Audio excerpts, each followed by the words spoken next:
Hey you guys! Okay, so today I have something super fun to show you. About maybe 6 months ago, I was on Instagram perusing different plant pics as you do, and I found this glass cabinet with grow lights in it, and it was like super humid, and I'm like, man, what the heck is this? And at IKEA Greenhouse Cabinet was the Instagram name. So I went on like a scrolling rampage checking out all these cool cabinets, and I realized I needed one. So cue like 4 days later, I had one all set up, and these plants love this. So I currently have both a Milsbo cabinet and a Detolf cabinet. I was just lucky enough to find a Detolf on Facebook Marketplace for only like $20, and I was running out of room in my Milsbo. You'll see what I mean. So it seemed perfect. So I have two currently. I would love to get the short Fabricor, but they're pretty expensive, so I'll wait. I just don't have the room in here. For those of you with more like rare or exotic plants, you'll know you need to have mostly like to treat them well anyways, especially in our Canadian climate. You need them to have a nice high humidity, some good light, and a little warmer. So I live in Canada. Our daylight hours depreciate like crazy over the winter. So this seemed like the perfect solution for some of my more like precious plants. So since I live in an apartment, the square footage is limited. So I can't just set up like a grow tent here and somehow hide it away. Anything that I put in here is on display. So I even looked into ones that I could try and fit like under my desk. There was just nothing. So this seemed like the perfect way to both have an attractive greenhouse and to display my pretty plants. Like, while a grow tent is great, it doesn't really display your plants. It's fantastic, phenomenal for like acclimating and growing and all that, but I kind of wanted a spot where I could like just stare at my more beautiful plants and help give them a nice boost. So on that note, I will take you into the bedroom and show you what I have going on with that Milsbo. I'll do the Detolf in a different video. All right, see you guys in there. Okay, so excuse my shaky hand here, but here we are in the bedroom where I have this Milsbo cabinet. So I'll kind of show you the whole thing there. I'll walk you through kind of the design of it. So I really like this one. It's quite large. It's black framed. I love black. And it's got open glass sides. So you can actually grow some vines down the side. You can see that pretty big string of hearts growing down the one side there. I've got a lipstick growing down the other side. You can also put some stuff up on top. It's very sturdy. So I've got some art up there and a ZZ plant and those couple of pots. Put in a nice mirror. You can see the reflection of the back wall of the bedroom in there and the chandelier. And then I've just got a bunch of what I like to call like the air gang over here. So some snake plants, ZZ plant. Those two guys are actually usually in the cabinet. I just took them out for this purpose. It's just some rooting queen anthuriums. Okay, we'll go into the cabinet.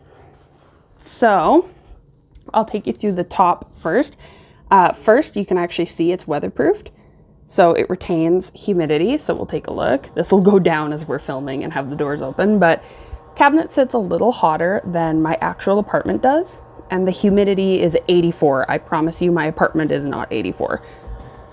So if we take a peek here, you can see I've got the grow light sitting at the top.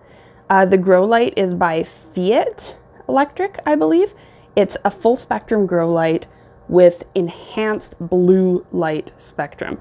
So blue spectrum increases your foliage. Red spectrum is more so for growing like fruit, flowers. Blue, a little extra blue is nice to have. Just really, especially those Hoyas, man, they take off in this stuff. So that being said, we've also got our fan up here. Incredibly important, more important than anything else, honestly, in this cabinet is the air circulation. Stagnant air and high humidity will cause rot, will cause fungus. So more important than anything is that fan. I've got one on the bottom too. So up top, I've got a few things like variegated string of hearts and some super Eskimo Hoya. This one is a variegated string of tears. I think the label's on the back. Bunch of Hoyas and stuff up top here. Another VSOH. The Hoyas can be quite close to the light. Sorry if my hand keeps coming into the frame here, but the Hoyas can be quite close to the light. They really like it. It really helps, especially with some good variegation. And those Hoyas, I personally like trailing Hoyas, I think I mentioned before. So most of these guys trail and help cover and provide dappled light to some of these anthuriums. Anthurium angemarcanum, we got a magnificum back there. We've got a forgetii that is mad at me for repotting it, but his roots are fine, so he'll be great. Some more of my favorite, my Claries, super beautiful, so pretty. Some Scindapsus, tons of Scindapsus, the satin jade, the dark form Scindapsus, basically tons of stuff in here that really like that nice high humidity.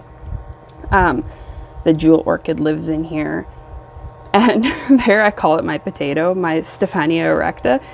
It's new, so it hasn't done anything exciting yet, but it just looks like a potato for now. I moved it in here for the high humidity to see if it would help it along, but there's kind of the top cabinet. Now, if we look down to the bottom, which is a total jungle, we can see, again, another fan. Sorry, so many of these things are actually hidden. There's an Albo there, a Frydek, very big Frydek, and a very big Amazonica. Huge leaves on those guys, they're awesome. A Mosaica. I'm trying to beef up this Ornata, Orbifolia. Another Albo down there, that's not mine. I'm just hanging on to it for a friend. A Moonlight Scindapsus back there. Sabu Blue's sister here. We've got the cutest little Thai constellation Monstera, and it's putting out a leaf right now. I'm so excited. More Moonlight. Basically, this is just holding some nice high, sorry, I'll back up, some nice high humidity to help get these guys really growing and pumping it a lot more. Again, another grow light and another fan. Same spectrum of grow light. It's my favorite one. I've had so much success with it. I can also show you. So for accessories, I use these guys. I have one going in here right now. These are some alocasia bulbs. One of them is actually taking off and rooting. These are an IKEA like this back. It's the Scatus, I think, is what the line is called. The Scatus pegboard. You can see mine is affixed just using the screws and the screw holes that are actually just meant for putting the shelving in, like these. Oops, still got this in my hand. Yeah, there's holes all along this, and I just screwed it in a couple locations to provide stability. It has a washer behind the pegboard just to give some space off of the actual glass, because a lot of these accessories hook in, so I didn't want to damage the glass. So there's a little washer or a little nut or whatever it is behind there. All of these little buckets and stuff, those are all IKEA Scatus line. So this is a little shelf. There's kind of what their little pots kind of look like. And then these ones down here are super awesome. They have lids, so you can just toss a little bit of sphagnum in there and root up a ton of stuff. It's how I rooted my variegated string of hearts. These accessories, I'll get more into these guys, these clips. That one's not doing anything, but in my other cabinet, I actually use it to hold up pots by the base so that I can have a whole wall hanging of pots. Oh, yeah, I guess there they are there like that. So as long as the pots are light enough, you can just have them hanging right off of there. So there you can see that weather stripping along that door. See if I can focus. And I also have weather stripping all along the top as well, and the sides of the door. You can see it here. Different weather stripping. I just picked up this clear stripping for my Detolf. Works better. There you can see the humidity has dropped since we've been in here.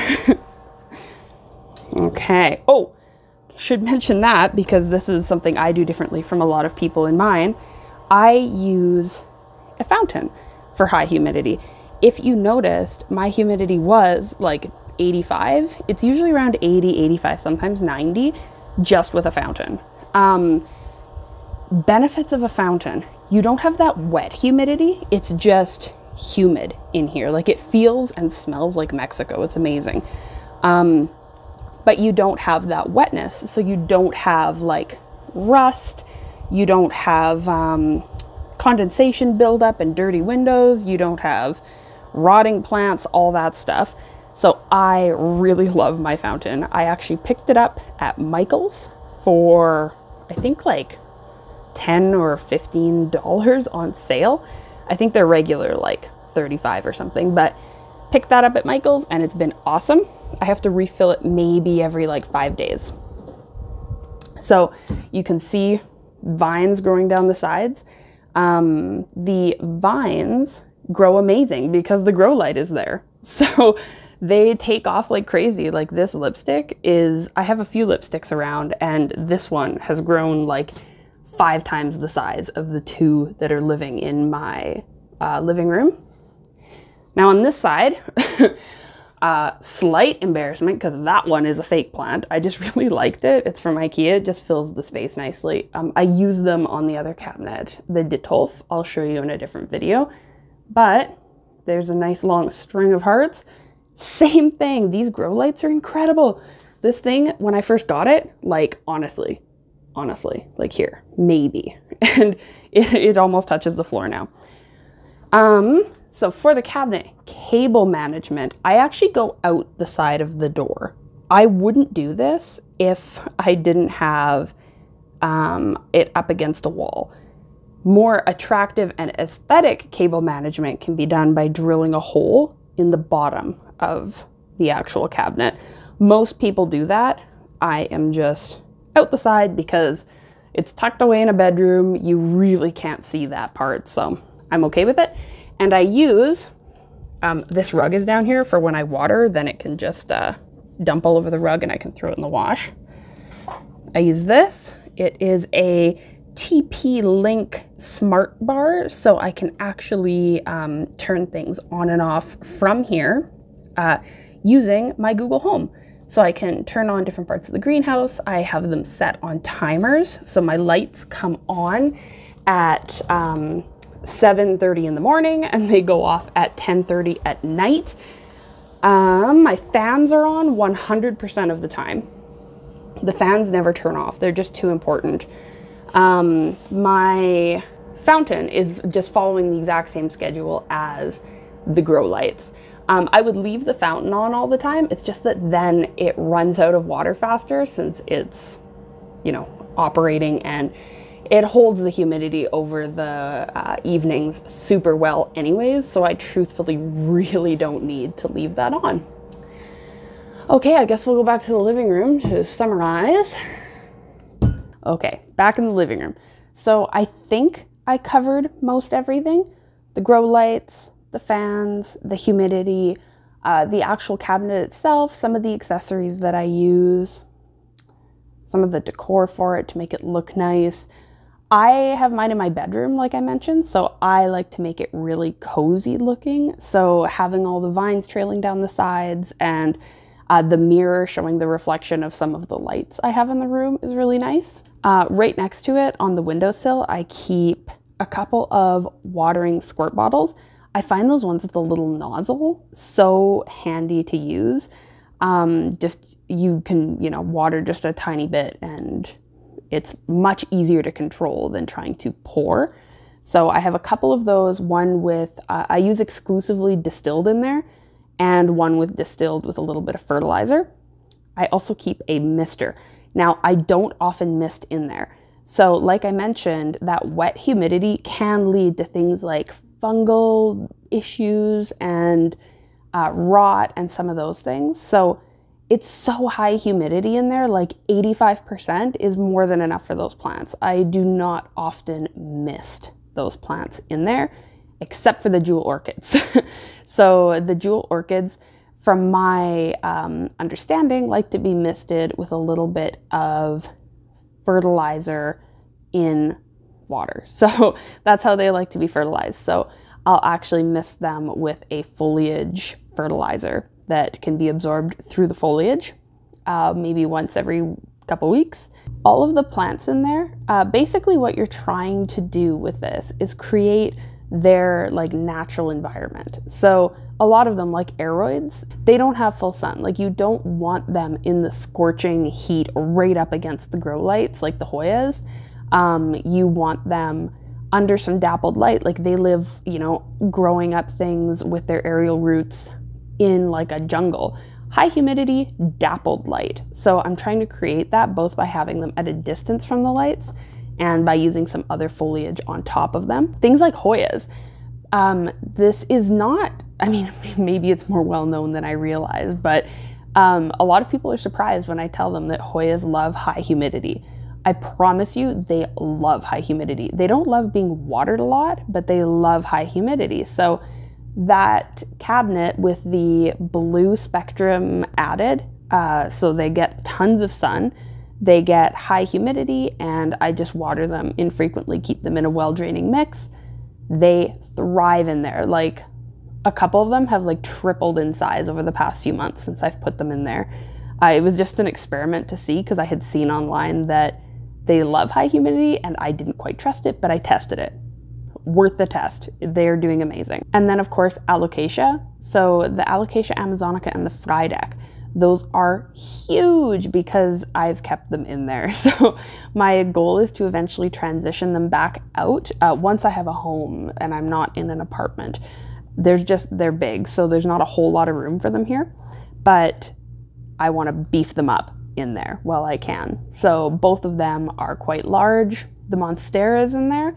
I have the Albo and the Thai in there just for the grow lights, since I do live in Canada, so already our sunlight hours are decreasing, and I live in a quite northern city. So things for me are very different than people like in the States or in other countries. I have incredibly reduced sunlight hours over the winter. So to help some of those plants out where they've got more variegation to them, I have them in there. The Albo's actually working on rooting right now, so it's in there to assist with that. The heat also in there helps a lot because again, it gets pretty chilly here. These greenhouses I also use for acclimating imported plants. So if I'm getting in a shipment from like Thailand or Ecuador, Indonesia or something, and they're used to being in that climate, I can easily put them into that greenhouse and help reduce their shock once I get them here. It's too late in the season now for me to be trying to order in new stuff. It's just starting to get cold. So as of next spring, that'll be even more full. I have to try and find a way to make room in there. So that is my full tour and breakdown of the Millsbo cabinet. If you guys have any questions about it, definitely let me know.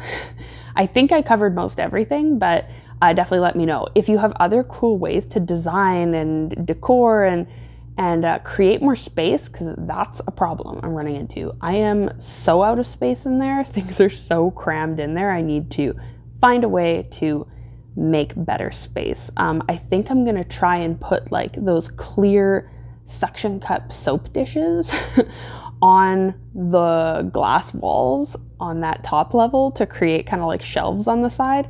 Just haven't found any good ones yet that look okay, because I don't just want to put something ugly in there. So yes, leave me any recommendations below, please. Awesome. Well, thank you guys so much for watching, and I will see you in the next one when I talk about my Detolf. Bye guys.